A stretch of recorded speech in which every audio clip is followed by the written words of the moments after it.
손혜원 의원의 부친이 독립유공자로 선정되는 과정에서 새로운 의혹이 또 제기됐는데요. 이 의혹과 함께 살펴보면서 이야기 계속 이어가겠습니다.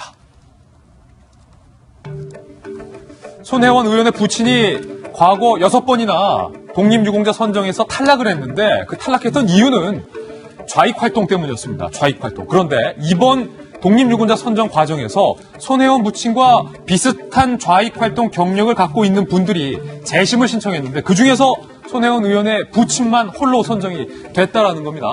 좌익 경력 인사 중에서 재심 신청한 분들이 3분이 있었어요.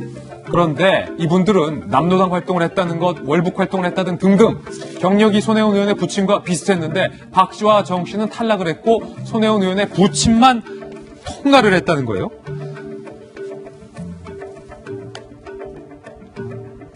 또 하나의 의혹이 나왔습니다. 지난해 보훈처가 독립유공자 선정 기준을 낮췄습니다. 그리고 낮춘 기준을 발표를 했는데 그 시점이 손혜원 의원의 부친만 완화 발표 전에 재심을 신청했고 나머지는 다 독립보훈처의 발표 이후에 신청을 했다. 기준 발표 전에 신청을 했다는 것은 사전 정보를 미리 알고 있었던 것이 아니냐라는 의혹이 현재 제기되고 있습니다. 또 하나의 의혹, 3번째 의혹은 이 재심을 신청한 사람들을 보훈처에서 방문하는데 다른 분들은 다 팀원급이 방문을 했는데 손혜원 의원의 부친의 경우에만 팀장이 직접 방문을 해서 챙겼다라는 것도 의혹을 낳고 있는 상황입니다. 그렇다면 손혜원 부친의 좌익활동 경력이 어떻길래 계속해서 탈락이 됐던 것인지 저희들이 한번 찾아봤습니다. 1945년 12월 손혜원 의원의 부친은 조선공산당 공산청년동맹의 서울 지부에 가입했던 경력이 있습니다. 그리고 1947년에서 1948년 북한에 가요. 입북 그리고 남한으로 파견이 되어 남파 후에 지하 공작을 벌였던 경력이 있습니다. 1949년 4월에는 보안법 위반으로 구류가 됐던 경험이 있고요.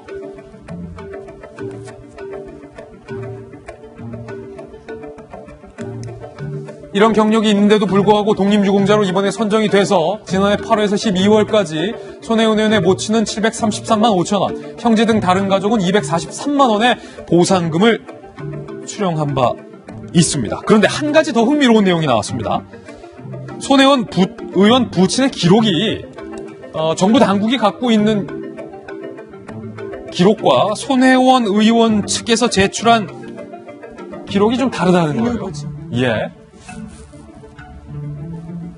배치되는 당국 기록 한번 보시죠. 먼저 이모 씨는요. 해방 후에 좌익 학생 운동을 하다 전향해서 경찰의 사찰 요원으로 활동을 했다라는 이야기를 했고요. 반면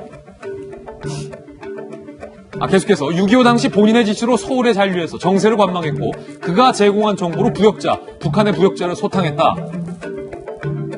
반면 당국에 있는 기록 성북경찰서장은 6.25 당시 북한 중앙정치국과 재접선 활동은 남한에 잔류했다. 치안본부의 기록 6.25 당시 조선노동당 가평군 설악면의 세포책으로 활동한 바 있다. 기록이 지금 전혀 상반되는 기록도 흥미로운 대목입니다. 김변 박사님, 여러 가지 이야기들 전해드렸는데 일단은 독립유공자로 선정되는 과정에서 손혜원 의원의 부친만 재심에서 통과했어요. 그러니까 국회의원으로서의 특권을 가지고 특혜를 제공받은 것이 아니냐라고 하는 의심되는 정황들이 여러 가지가 있습니다.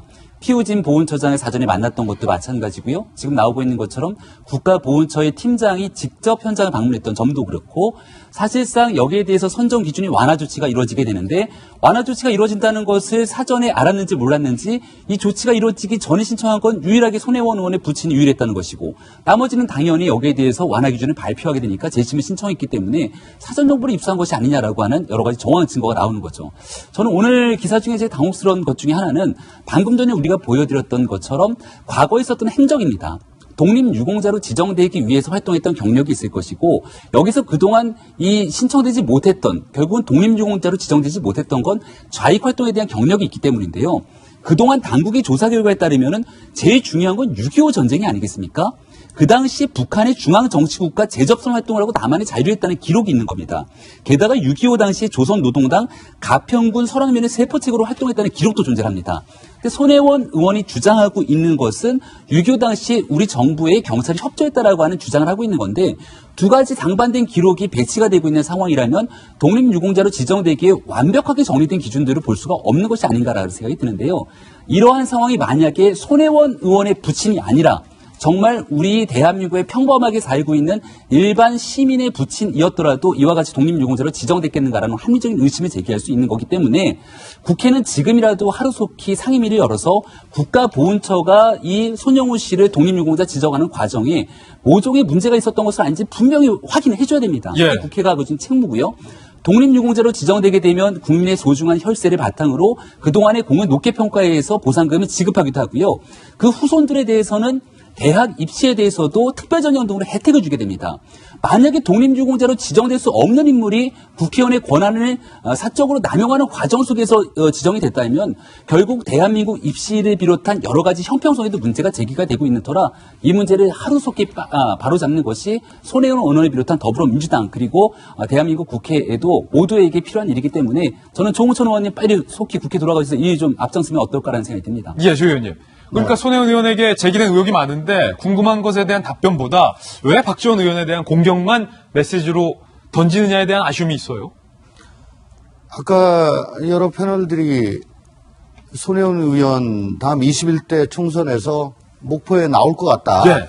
라고들 말씀을 하시고 그걸 전제로 또 여러 말씀을 주셨는데 글쎄 저는 조금 다른 생각입니다. 제가 같은 당 의원으로 활동을 하면서 손혜원 의원과 함께할 동안에 일관되게 21대는 출마하지 않겠다. 예. 자기는 원래 정치할 사람이 아니다.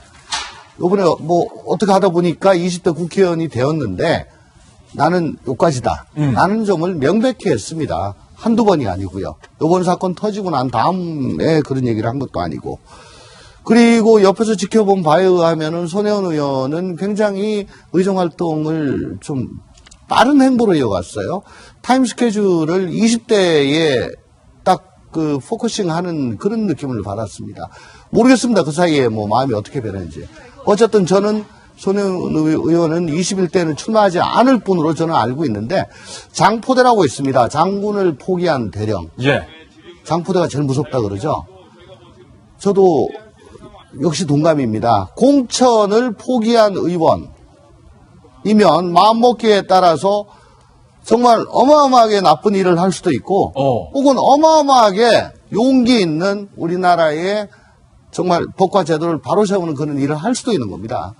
그래서 너무 저 한쪽으로 예단하지 말고 예. 좀 객관적으로 좀 봐주셨으면 좋겠습니다. 예. 하지만 자익 경력자 중에서 유일하게 국가 유공자가 됐다라는 사실은 굉장히 중요한 포인트인 것 같습니다. 왜냐하면 그동안은 그냥 행적 불분명 정도로만 국민들에게 얘기를 해왔었는데 사실은 알고 보니 한국정 당시에 조선노동당 가평군 설악면에 세포책으로 활동했다라는 기록이 존재를 함에도 불구하고 이렇게 국가유공자로 선정이 됐는데 단 한 명의 인후 보증으로 이게 뒤집힐 수 있는 것인지는 현재 우리나라의 이 굉장히 안보 상황에 비추어 볼 때 국민들 정서와 상당히 배치되는 일이라고 저는 생각을 합니다. 그래서 더군다나 보훈처장, 보훈예우국장 그리고 이 심사 담당하는 팀장들까지 이 재심 전후 과정에 여러 차례 의원실을 직접 방문해서 이루어진 걸로 봐서 이 부분에 대해서는 국회를 통해서 분명히 해명이 되어야 될 부분이지 예. 그러지 않으면 제가 그 명절 때 들은 얘기가 있어요. 아니 대한민국에서 국가 유공자 하는 게 맞냐? 다른 데서 받아야 되는 거 대한민국에서 잘못 준 거 아니냐? 이런 네. 세간의 여론까지 있었습니다. 아무튼 똑바로 국가 유공자에 대한 예우가 있어야지 우리나라가 바로 설 수 있고 또 향후에도 더욱 애국심을 불태울 수 있지 않을까 그렇게 생각합니다. 손혜원 의원과 관련된 여러 가지 뉴스들 보도해드렸습니다. 국회가 그진 책무고요. 독립유공자로 지정되게 되면 국민의 소중한 혈세를 바탕으로 그동안의 공을 높게 평가해서 보상금을 지급하기도 하고요. 그 후손들에 대해서는 대학 입시에 대해서도 특별 전형 등으로 혜택을 주게 됩니다. 만약에 독립유공자로 지정될 수 없는 인물이 국회의원의 권한을 사적으로 남용하는 과정 속에서 지정이 됐다면 결국 대한민국 입시를 비롯한 여러 가지 형평성에도 문제가 제기가 되고 있는 터라 이 문제를 하루속히 바로잡는 것이 손혜원 의원을 비롯한 더불어민주당 그리고 대한민국 국회에도 모두에게 필요한 일이기 때문에 저는 조홍천 의원님 빨리 속히 국회 돌아가셔서 이 일 좀 앞장서면 어떨까라는 생각이 듭니다. 예, 조 의원님. 그러니까 손혜원 의원에게 제기된 의혹이 많은데 궁금한 것에 대한 답변보다 왜 박지원 의원에 대한 공격만 메시지로 던지느냐에 대한 아쉬움이 있어요. 아까 여러 패널들이 손혜원 의원 다음 21대 총선에서 목포에 나올 것 같다. 예. 라고들 말씀을 하시고 그걸 전제로 또 여러 말씀을 주셨는데 글쎄 저는 조금 다른 생각입니다. 제가 같은 당 의원으로 활동을 하면서 손혜원 의원과 함께할 동안에 일관되게 21대는 출마하지 않겠다. 예. 자기는 원래 정치할 사람이 아니다. 이번에 뭐 어떻게 하다 보니까 20대 국회의원이 되었는데 나는 요까지다. 라는 점을 명백히 했습니다. 한두 번이 아니고요. 요번 사건 터지고 난 다음에 그런 얘기를 한 것도 아니고. 그리고 옆에서 지켜본 바에 의하면은 손혜원 의원은 굉장히 의정활동을 좀 빠른 행보로 이어갔어요. 타임 스케줄을 20대에 딱 그 포커싱 하는 그런 느낌을 받았습니다. 모르겠습니다. 그 사이에 뭐 마음이 어떻게 변했는지. 어쨌든 저는 손혜원 의원은 21대는 출마하지 않을 뿐으로 저는 알고 있는데 장포대라고 있습니다. 장군을 포기한 대령. 예. 장포대가 제일 무섭다 그러죠. 저도 역시 동감입니다. 공천을 포기한 의원이면 마음먹기에 따라서 정말 어마어마하게 나쁜 일을 할 수도 있고 혹은 어마어마하게 용기 있는 우리나라의 정말 법과 제도를 바로 세우는 그런 일을 할 수도 있는 겁니다. 그래서 너무 저 한쪽으로 예단하지 말고 예. 좀 객관적으로 좀 봐주셨으면 좋겠습니다. 예. 하지만 자익 경력자 중에서 유일하게 국가 유공자가 됐다라는 사실은 굉장히 중요한 포인트인 것 같습니다. 왜냐하면 그동안은 그냥 행적 불분명 정도로만 국민들에게 얘기를 해왔었는데 사실은 알고 보니 한국정 당시에 조선노동당 가평군 설악면의 세포책으로 활동했다라는 기록이 존재를 함에도 불구하고 이렇게 국가유공자로 선정이 됐는데 단 한 명의 인후 보증으로 이게 뒤집힐 수 있는 것인지는 현재 우리나라의 이 굉장히 안보 상황에 비추어 볼 때 국민들 정서와 상당히 배치되는 일이라고 저는 생각을 합니다. 그래서 더군다나 보훈처장, 보훈예우국장 그리고 이 심사 담당하는 팀장들까지 이 재심 전후 과정에 여러 차례 의원실을 직접 방문해서 이루어진 걸로 봐서 이 부분에 대해서는 국회를 통해서 분명히 해명이 되어야 될 부분이지 예. 그러지 않으면 제가 그 명절 때 들은 얘기가 있어요. 아니 대한민국에서 국가 유공자 하는 게 맞냐? 다른 데서 받아야 되는 거 대한민국에서 잘못 준 거 아니냐? 이런 예. 세간의 여론까지 있었습니다. 아무튼 똑바로 국가 유공자에 대한 예우가 있어야지 우리나라가 바로 설 수 있고 또 향후에도 더욱 애국심을 불태울 수 있지 않을까 그렇게 생각합니다. 손혜원 의원과 관련된 여러 가지 뉴스들 보도해드렸습니다.